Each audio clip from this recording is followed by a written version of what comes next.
Hello. Hi. Happy Friday. Welcome to The Distance, Atlanta Track Club's online hub of resources to support you in staying healthy and active as we continue to navigate these challenging times. My name is Alissa Palladino. I am a registered dietitian and a runner based here in Atlanta. And I'm coming at you live again this week from my kitchen for your weekly Lunch and Learn. So in this series, we've been addressing a whole range of nutrition topics that are relevant to you as runners and walkers and active people. We've talked about how nutrition can support a healthy immune system. We've talked about building balanced breakfasts, lunch, dinner, snacks that will keep you energized and satisfied. We've talked about last week emotional eating.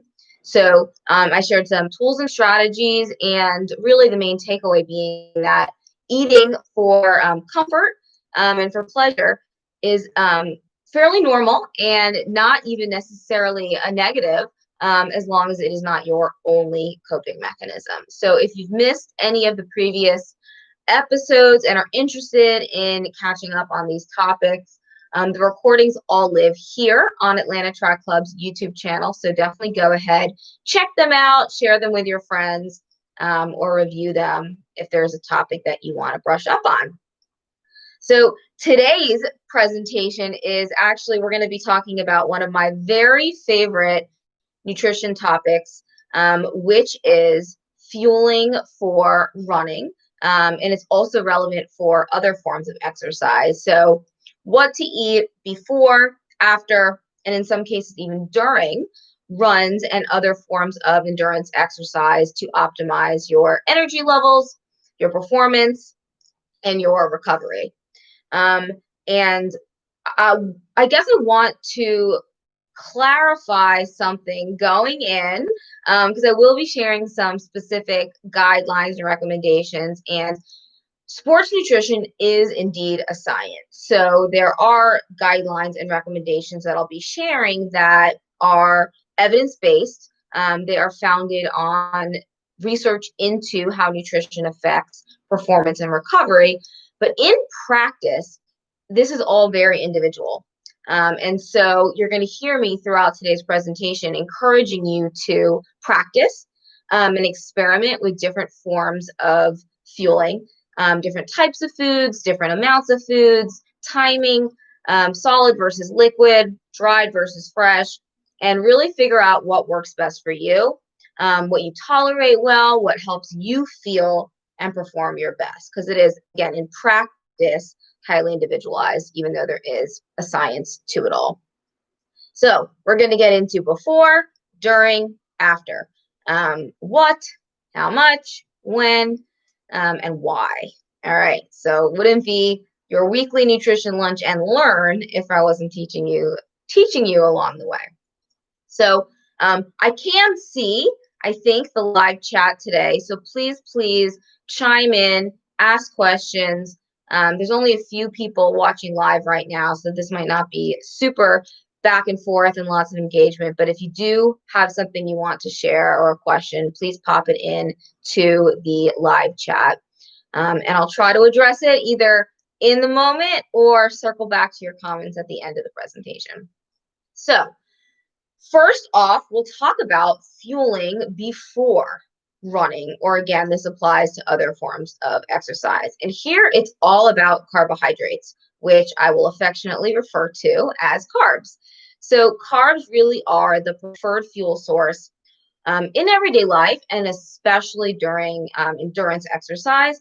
And the longer the duration and the higher the intensity, the more important those carbohydrates become.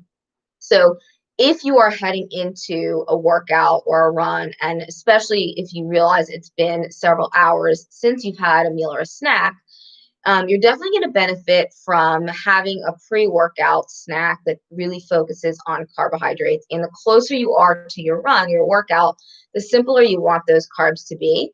And remember that the simplest form of carbohydrate, what all carbohydrates break down into, is sugar.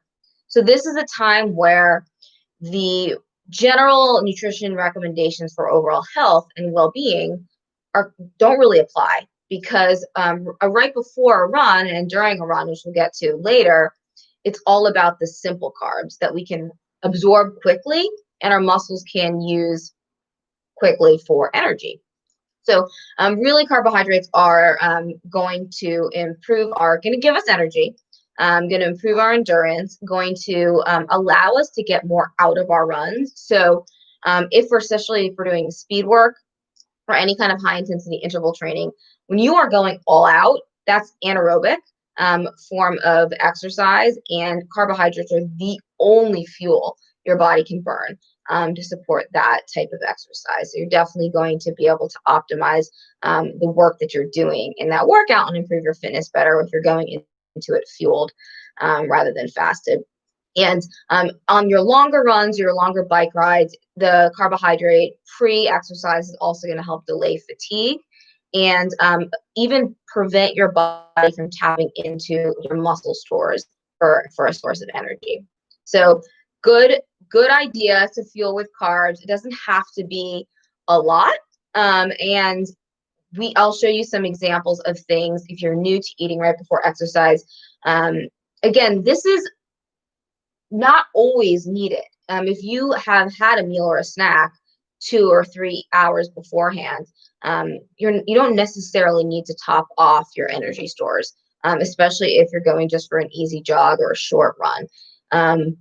But in those cases where it has been a while since you've eaten, or you have a hard or long workout plan, then it's definitely going to be beneficial. So carbs before, the closer you are to exercise, the simpler you want those carbohydrates to be. So we'll make the assumption here that it is within an hour of exercise. So we're not trying to get in protein here, which is going to slow down digestion.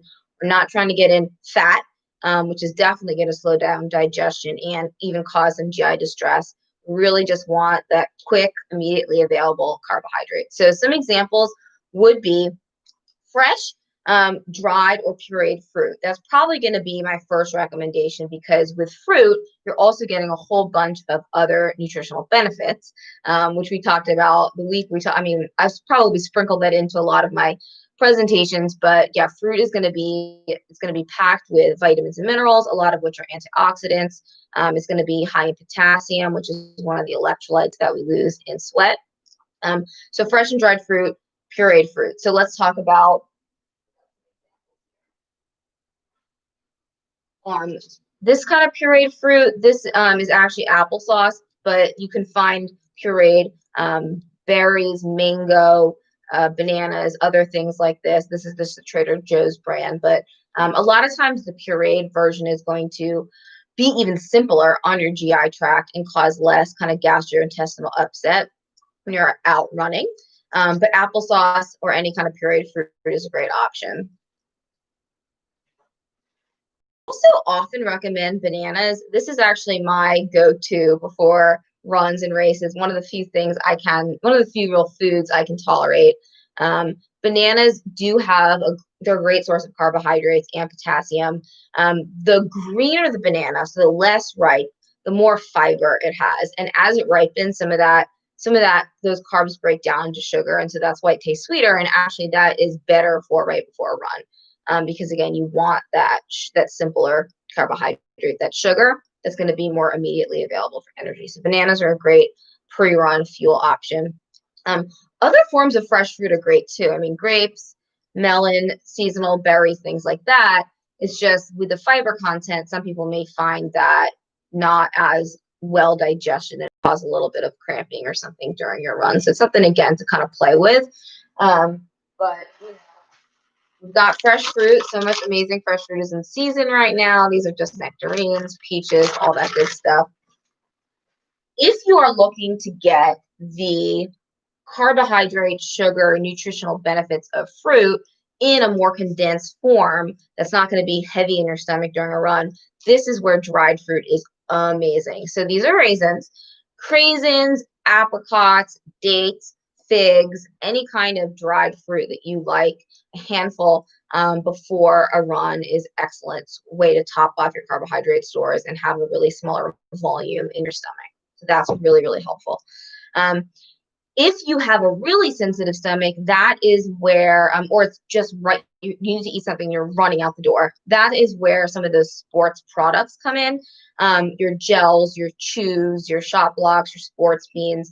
They're literally just a really concentrated source of sugar. The brands will typically incorporate a couple different kinds of simple sugars that are shown to be absorbed most rapidly. Sometimes there'll be sodium and other electrolytes in them. Sometimes they'll have caffeine, but like you can get at a specialty running store or even at like Kroger or Target or Walmart. These are Gatorade chews. They're 6 of these is one serving. It's about 25 grams of carbs. This is a Cliff Shot gel, but they make blocks too. So this kind of sport product is just simple sugar, quick, usually easy to digest, although you do have to take it with water, a lot of water, because it is a very concentrated source of sugar, and otherwise it's going to potentially kind of go through your system in a not super pleasant way. But other kind of carbohydrates you can eat before your runs, depending on the time of day, some of these foods may appeal more than others, but oatmeal or toast, English muffin, bagel, pretzels. So actually, pretzels are really good before a run because you're getting carbs. You're also getting a lot of salt, sodium, and it is the primary electrolyte that is lost in sweat. So this is really, really a good option. But any kind of crackers, saltines, Ritz, things like that. Again, really anything that's going to give you carbohydrates. Another option would be like a fruit leather. And so, this is one is dried fruit bar. This is apricot and apple. This is strawberry and apple. But all these kind of candies are giving you sugar, which you're going to absorb quickly. It's going to be able to fuel your muscles and your brain during those runs.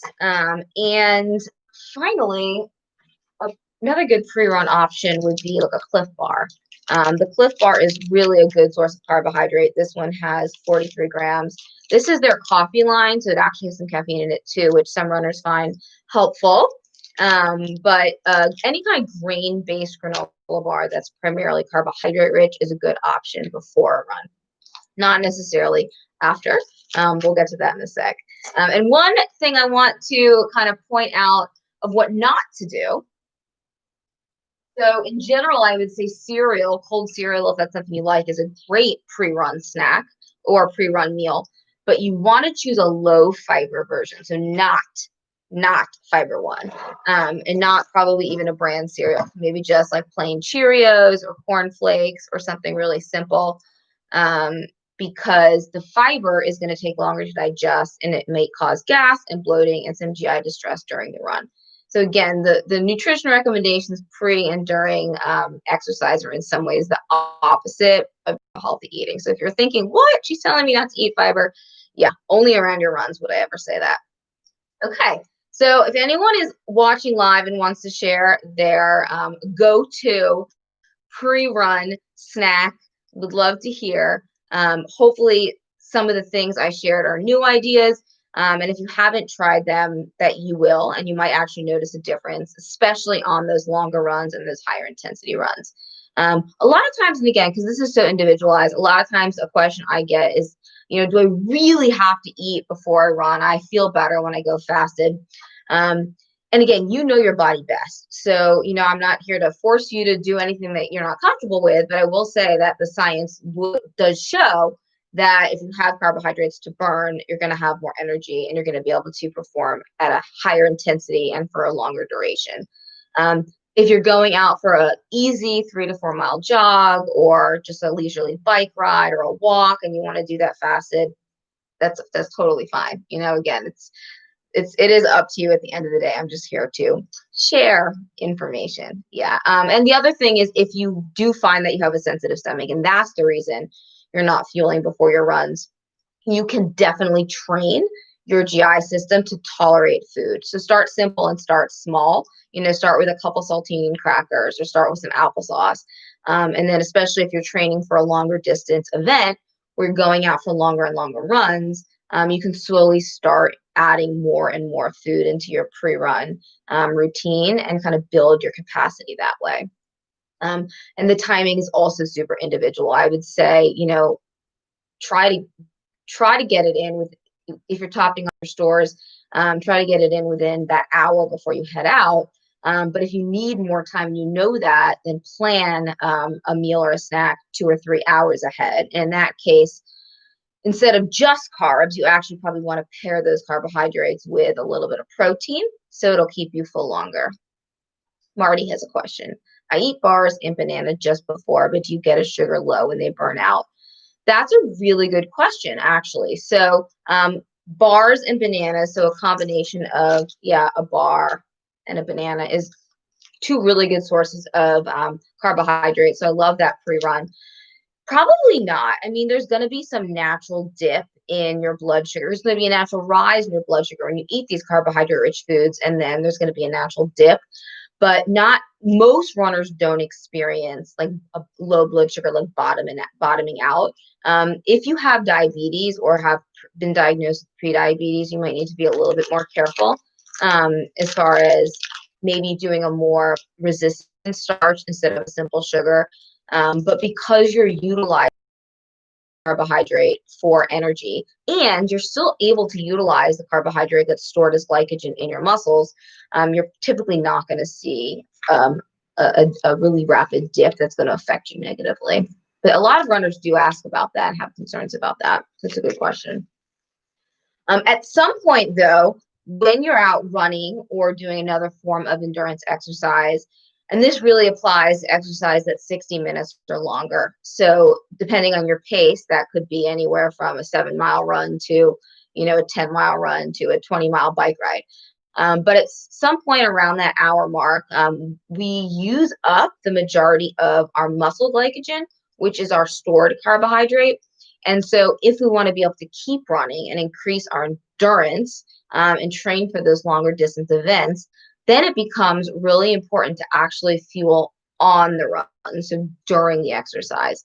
And here, just like with pre-run fueling, the emphasis is 100% on simple carbs that are going to be quickly absorbed, rapidly be able to enter our bloodstream, so our muscles and also our brain have that energy source. And so anyone who's done marathon training or is familiar with marathons and have heard that term hitting the wall, that happens at the point where your tank is just depleted. So you don't have any stored carbohydrate to pull. Yes, you can use fat as a fuel source to a certain extent, but not completely. And so there'll be a point where no matter how well trained you are, your body just doesn't have the fuel to burn to keep going. Or if it does, it's all mental and it's not physical, and you're not optimizing all the training you put in, all the work you did. So on those long runs, the recommendation is every hour to fuel with 30 to 60 grams of carbohydrates. And so for reference, most sports products, so your 1 serving of your gel, 1 serving of your blocks, is around somewhere between like 22 and 25 grams. So just under that recommendation. So if you plan to have 1 serving every hour along with water, to really hit that mark, you're also going to want to make sure you're taking in some carbohydrates through some of your fluids, so like a Powerade or a Gatorade. And we'll talk all about hydration next week, but just know that 1 serving of most of these products isn't quite 30 grams. Because there does take a little time for actually the carbohydrates to be absorbed and be usable for energy, a lot of times we'll recommend starting fueling at like the 45-minute point instead of at the hour point. And then if it's a really long distance event, you're running a marathon or even a half marathon, and you're going to be out there for several hours, every hour you need to refuel. And of course, rehydrate too. So you continuously supply fuel, again, simple sugar. If you don't like the sports products, dried fruit is essentially the same thing. So if you want to run with a little baggie of raisins or apricots, go for it. A lot of runners actually use honey. So really the same thing. Honey is literally just sugar. So if you kind of want to go a more natural or food-based route instead of a sports product, you absolutely can carry little packets of honey or a little Ziploc of honey. If that works for you, go for it. Pretzels are really great too, a little bit bulkier and more logistically difficult to carry, but you're going to get those carbs and the salt that's so essential. So pretzels are something that a lot of times runners do really well with. But the dried fruit or even candy, so like Swedish fish or gummy worms or something like that would definitely work. This is very individualized, so definitely practice. And some different timing strategies work well with different people depending on your GI tolerance. So one method that I practice that I've shared with some runner clients that I've counseled that they've also found really helpful is instead of having one full serving of your sports product at the hour mark, you could spread it out. And so if it's a gel like this, instead of, sucking down the whole gel at mile 7, I'll probably have about a third of it over miles 7, 8, and 9. With the blocks, same thing. There's 6 blocks as one serving. It'd be really hard for me and a lot of other runners to have 6 of these at once. But you can do like one every 5 minutes, starting at maybe that 45 or 50-minute mark. And then you'll have a steady stream of carbohydrates with less digestion that needs to kind of happen. But practice, see what works best for you, see what helps you feel your best and perform your best too. All right. So we've covered before, we've covered during, we haven't covered after. So the nutrition we give our bodies after we finish optimize recovery and can help us better manage our hunger levels throughout the day, so we're not hit with a massive hunger later on after we've gone for a long run or bike ride in the morning. So is kind of physiological changes that happen that make it so within 30 minutes to an hour after finishing exercise, your muscles are primed to better absorb the nutrition you give it than if you wait. So you will optimize your recovery and definitely your muscle protein synthesis, so building and repairing muscles if you refuel within that hour window. So what I like to say for all my athlete clients, and anytime I'm really counseling on sports nutrition, is if you are going to have a meal or a snack within an hour anyway, you don't necessarily need a post-workout. So like not everybody needs to down a protein shake as soon as they're leaving the gym or as soon as you finish your run. You probably do need to rehydrate immediately after a run, especially now that it's so hot and humid. But if you're going to have a meal or a snack within that hour, that can be your post-workout nutrition. And all you have to do is make sure that it is a balanced meal following the guidelines that we talked about at length. So if it's breakfast, it needs to have carbohydrates and protein. So overnight oats, a smoothie made with Greek yogurt or protein powder. You could do a fruit and yogurt parfait with some granola. If it's lunch, you could do a sandwich. It could have, you could do leftovers. You could do a salad as long as it has a protein source and a grain. If it's dinner, you could do one of the sheet pan meal ideas we talked about, where there's potatoes for carbohydrate, there's chicken or turkey or fish or beef for the protein, plus some vegetables. But your post-workout should definitely have carbohydrates and protein. So the carbohydrates are going to replenish your muscle glycogen, that stored energy, and the protein is going to really provide the building blocks, those amino acids, that your muscles need to repair themselves. And the protein also helps with the satiety, so helping you feel satisfied and for longer and not be hungry for the rest of the day. So if it's going to be mealtime within an hour, have a balanced meal. Circle back to some of the previous episodes where we talked about some ideas for balanced meals and put those into practice. But if you find that for a variety of reasons, your busy life, your long commute, the timing of your runs, your work schedule, that you can't have a meal within an hour of finishing exercise, then you do want to plan a post-workout snack to hold you over until it's time for a meal and give your body that carbs and protein that it needs immediately to optimize recovery. And so this also might come into play because it's so hot and humid out now. A lot of times runners come back from runs in these conditions and not really have an appetite. And so that's when the post-workout snack can be helpful and better tolerated, and your appetite returns and you can sit down to a meal. And so again, carbs and protein. So really, I'll share some easy snack ideas. I love a smoothie because that's going to easily give you carbs from fruit, protein from yogurt or protein powder, and you can add in some greens for some micronutrients, and it's going to hydrate you at the same time. So that's, especially because it's so refreshing now when it's hot, that's a really good post-workout snack. Grabbing something like Greek yogurt. I don't think I've gone a single episode without talking about Greek yogurt. You can tell I'm a big fan. Or cottage cheese. These are really, really good protein sources. They're also cold, so maybe better tolerated after a hot run. And the cottage cheese actually is pretty high in sodium, which outside of running is often something that we want to minimize for heart health and blood pressure. But around running, when we're losing so much sodium in our sweat, it's actually a good idea to replenish. The cottage cheese post-run would be a great protein and sodium source.